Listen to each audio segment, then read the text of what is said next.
Olá, seja muito bem-vindo a mais um Retrospecto Tributário, o seu boletim semanal de notícias da Amaral e Asbeck Advogados.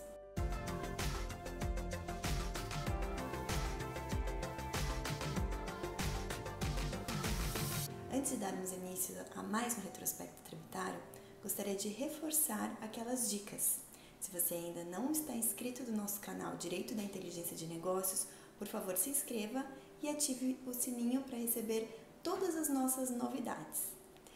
Bom, para iniciar, o nosso retrospecto dessa semana vai abranger novidades do mundo tributário relacionadas aos dias 11 a 15 de março de 2019.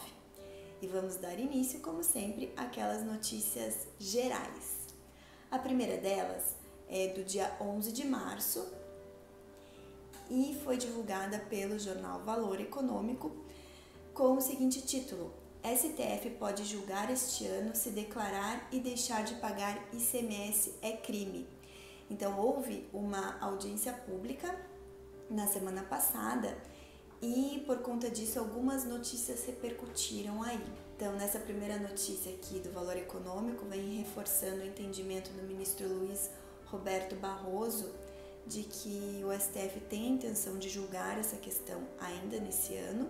O ministro até gostaria que fosse no primeiro semestre, contudo, não está incluído na pauta que já foi divulgada. Ele menciona que poderia ser incluído em outras pautas por ser um tema de urgência, e relevância, mas é mais provável que se deixe para o segundo semestre. Uma outra notícia também do dia 11 de março vem falando que o CAD poderá criar um filtro para casos envolvendo sonegação de impostos. Então aqui vem apresentando uma proposta que foi feita pelo Centro de Estudos de Direito Econômico e Social, o CED, e foi apresentada ao CAD, ao Conselho Administrativo de Defesa Econômica, para que ele crie um filtro em relação a aqueles setores que se utilizam da sonegação contumaz de tributos para se colocarem numa posição mais vantajosa em termos concorrenciais. E aqui são listados setores que normalmente são mais afetados com esse tipo de prática danosa, E esses setores seriam de combustíveis, cigarros e bebidas. Então, esse filtro aqui, o estudo coloca, bem destaca que ele não alcançaria a situação da empresa que consegue um benefício fiscal ou que deixa de pagar tributos de forma eventual, mas sim quando a inadimplência é sistemática, ou seja, uma estratégia para a empresa para que ela se coloque numa posição concorrencial mais vantajosa. Outra notícia também do dia 13 é de que a Receita Federal poderá cobrar imposto de renda sobre multa de colaboração premiada. Essa é uma notícia bem interessante, também do Valor Econômico, e eu fui estudar um pouquinho mais o tema porque me interessou. Então ela noticia uma solução de consulta, a número 311, que foi proferida pela COSIT em 26 de dezembro de 2018, em que o consulente ele coloca toda a situação dele ali de que ele, por conta de processo de fiscalização no Ministério Público Federal, ele aderiu ao programa de colaboração premiada e, em virtude disso, ele tem que pagar multas para devolver aos cofres públicos eventuais crimes aí, relacionados à corrupção, e por conta disso ele fez um termo de acordo com a empresa da qual ele é um executivo, para que a empresa o indenize em relação a essa multa que ele vai ter que pagar por conta da colaboração premiada. E aí coloca nessa consulta qual que deveria ser o enquadramento dessa indenização que a empresa vai dar para ele por conta desse termo de acordo aí firmado com a empresa da qual ele é executivo. Ao analisar essa solução de consulta, a COSIT aqui esclarece que o que se enquadra como fato gerador ou do imposto de renda, o que está lá descrito na hipótese de incidência, coloca o que é considerado indenização e também fala desse critério da doação. A solução de consulta traz é que se houve o acréscimo no patrimônio desse executivo que aderiu ao programa de premiação, colaboração premiada com o Ministério Público Federal. Então, isso sim é enquadrado como renda para fins de incidência do imposto sobre a renda. E ainda ele descarta a possibilidade, a COSIT descarta a possibilidade de ser doação, porque para que seja doação, o doador ele não pode ter nenhum interesse ou proveito em fazer aquela doação, o que não acontece aqui no caso da empresa, que sim, ela teve proveito, tanto que ela acordou, e ali a resolução de consulta ela traz todos os termos que foram colocados ali para esse termo de acordo firmado, em que fica bem claro que a empresa ela está concordando em indenizar o executivo porque ela também vai se beneficiar. Então, por conta disso, a COSIT afasta o conceito de doação. Uma outra notícia agora do dia 12 é que vem dando destaque ao decreto que instituiu o CPF como documento único no âmbito federal. Então, o decreto ele é do dia 11, na verdade, mas essa notícia é do Conjur, do dia 12, e vem falando aqui, vem esclarecendo alguns pontos em relação à adequação. Então, o decreto ele dá 3 meses para adequação aos sistemas e procedimentos de atendimento ao cidadão e 12 meses para consolidar os cadastros e as bases de dados a partir do número do CPF. E também alerta que a norma ela só vale para os órgãos federais e não para os órgãos estaduais. Esse mesmo decreto ainda ratifica a dispensa do reconhecimento de firma e a autenticação de documentos. E, em síntese, o que o CPF vai substituir? O NIT, que é o número de identificação do trabalhador, o PIS, o PASEP, a carteira de trabalho e a carteira nacional de habilitação. Mas isso quando os cidadãos forem requisitar informações públicas de órgãos e entidades federais. Tá? Então é bem importante deixar claro que apenas nessas situações os órgãos federais não poderão exigir outros documentos que não o CPF. Uma notícia do dia 15 de março, também do jornal Valor Econômico, ainda vem falando sobre a questão da exclusão do ICMS, da base de cálculo do PIS e da COFINS, e vem dando uma notícia de que já existem em trâmite cerca de 25 mil contribuintes pedindo na Justiça essa exclusão do ICMS da base de cálculo do PIS e da COFINS. Então, essa notícia vem dando destaque de que já se completou 2 anos do julgamento pelo Supremo da exclusão do ICMS da base de cálculo do PIS e COFINS e que até hoje ainda não foram julgados os embargos de declaração relacionados ao caso.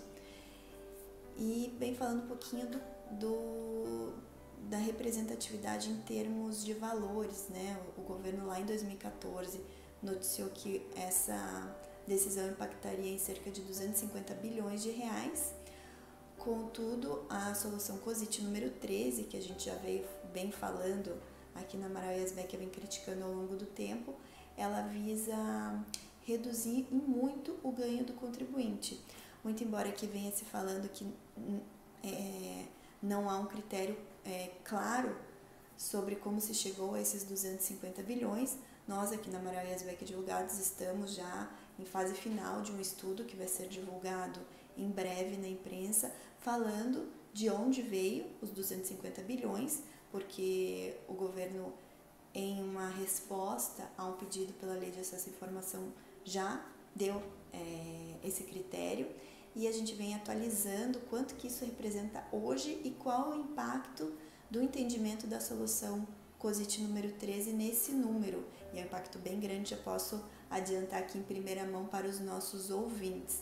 Então aguarde, em breve divulgaremos esse estudo e com certeza ele vai trazer números alarmantes aí, justamente para validar esse nosso entendimento de que essa solução COSIT, ela realmente representa um dano grande ao contribuinte que veio, depois de tantos anos disputando na justiça, conseguir esse entendimento favorável do STF.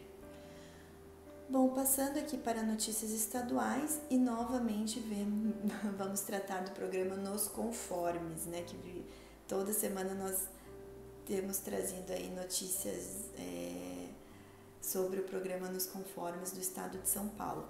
Então, uma notícia também do Valor Econômico do dia 14, falando que o Estado de São Paulo ele esclareceu em nota aos contribuintes de que não vai levar em consideração as avaliações de fornecedores nesse primeiro momento para estabelecer a nota que vai classificar os contribuintes de A+ até não classificado. Então, no último retrospecto, a gente já tinha falado de uma notícia em que os contribuintes estavam preocupados em ter, por conta dos seus fornecedores, em ter uma nota pior, né? E até chegarem a ser considerados não classificados, porque isso vai impactar em relação à obtenção de benefícios, obtenção até mesmo de certidão negativa de débitos no estado de São Paulo. Mas agora o estado está esclarecendo que não vai levar em conta o enquadramento dos fornecedores dos contribuintes, desde que esses fornecedores sejam de outros estados, tá? Agora passando a notícias relacionadas a decisões do CARF. Então a primeira delas é do dia 11 e vem falando sobre o conceito de insumos. Então mais uma notícia falando de conceito de insumos para fins de creditamento de PIS e COFINS. Então aqui fala que a primeira turma ordinária da terceira Câmara da terceira sessão do CARF entendeu que todos aqueles gastos para cumprimento de obrigações ambientais podem ser considerados insumos e geram direito a crédito. No caso aqui, era uma empresa especializada em exportação de carvão mineral em escala industrial e ela foi contratada pelo poder público para prestar serviços de terraplanagem e resíduos sólidos.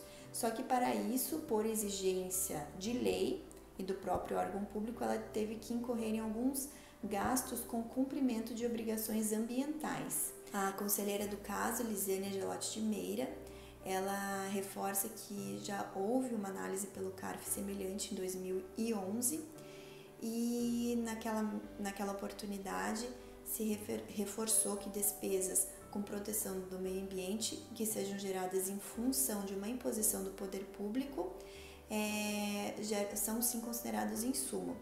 Apenas um comentário a essa decisão é de que aqui a relatora ela não está se apoiando no entendimento do STJ, porque ela está se apoiando sim no entendimento que nós noticiamos da COSIT, que restringiu o entendimento do STJ, até que para quem não viu, nós publicamos um episódio específico do Dia Entrevista, para falar especialmente sobre essa questão do creditamento, né, para fins de PIS e COFINS, no regime não cumulativo, e naquele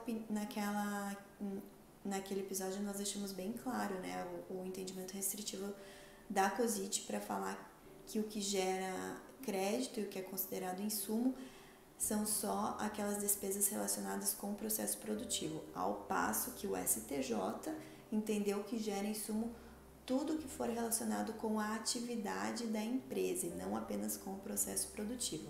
E nesse caso aqui, o CARF está se baseando no conceito de insumo como aquele que seja relacionado ao processo produtivo. Tá? Apenas um aspas aqui, um parênteses em relação a essa notícia aqui do Conjuro. Uma notícia, na verdade, aqui é um blog que saiu no Tributário nos Bastidores, na data do dia 12 de março, e vem falando que CARF afasta a incidência do imposto de renda da pessoa jurídica e da CSL sobre benefícios fiscais concedidos pelos estados. Então aqui vem falando que depois da edição da Lei Complementar número 160 de 2017, em que foi incluído que os incentivos e benefícios fiscais ou financeiros fiscais relacionados ao ICMS são considerados subvenções para investimento. Então, por conta disso, eles podem sim ser deduzidos da base de cálculo do imposto de renda da pessoa jurídica e da CSL no regime do lucro real. E aqui dá destaque para alguns entendimentos recentes do CARF que aplicaram já esse entendimento desse novo dispositivo da Lei Complementar 160. Então é interessante para aqueles contribuintes que estão nessa situação olharem esse blog.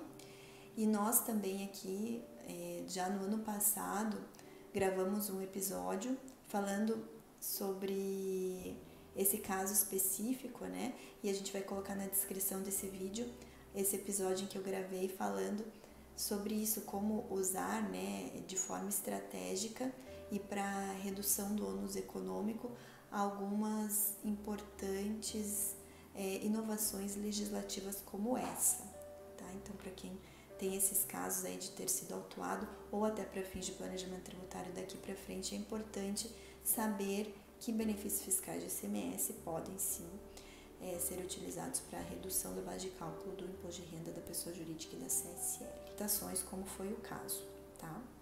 Uma outra notícia é que o judiciário obriga cada vez mais o CARF a acelerar julgamentos. Então, por conta de um dispositivo na Lei 11.457 de 2007, é dado um prazo de 360 dias para que os órgãos públicos emitam decisões, seja decisões relacionadas a petições, defesas ou recursos dos contribuintes. Então, lá quando quem acompanhou, né, lá em 2007, a edição dessa lei, ela previa de início uma penalização dos órgãos públicos caso eles não proferissem decisão em até 360 dias. Contudo, essa penalização foi vetada pela presidência na época e ficou sem nenhuma penalidade, então por isso que os órgãos não cumprem. Contudo, os contribuintes que se sintam lesados, eles podem sim recorrer ao Poder Judiciário, e o Poder Judiciário ao longo do tempo vem dando decisões favoráveis e dando um prazo para que os órgãos da administração pública profiram decisões, tá? Aqui vem falando do CARF em especial, porque o CARF ele já está aí com um atraso, né? Está levando mais de 6 anos para julgar os seus casos, então aqueles contribuintes que estão se sentindo lesados, principalmente quando eles têm crédito a recuperar por conta de pedidos de restituição, declarações de compensação, então eles podem sim ingressar no judiciário, normalmente com mandado de segurança, e pedir para que essa análise seja mais célere. E isso eu faço um novo aspas aqui, hoje eu estou cheia de aspas e querendo comentar, mas mesmo aqueles contribuintes que ainda não têm processo no CARF, mas têm pedidos de restituição para analisar, e esses pedidos demoram também, já em primeira instância, eles também podem sim recorrer ao judiciário, e o judiciário tem dado, né, por prática nossa e experiência nossa, o judiciário sempre dá um prazo aí de 30 dias, 60 dias, 90 dias para que esses pedidos sejam analisados.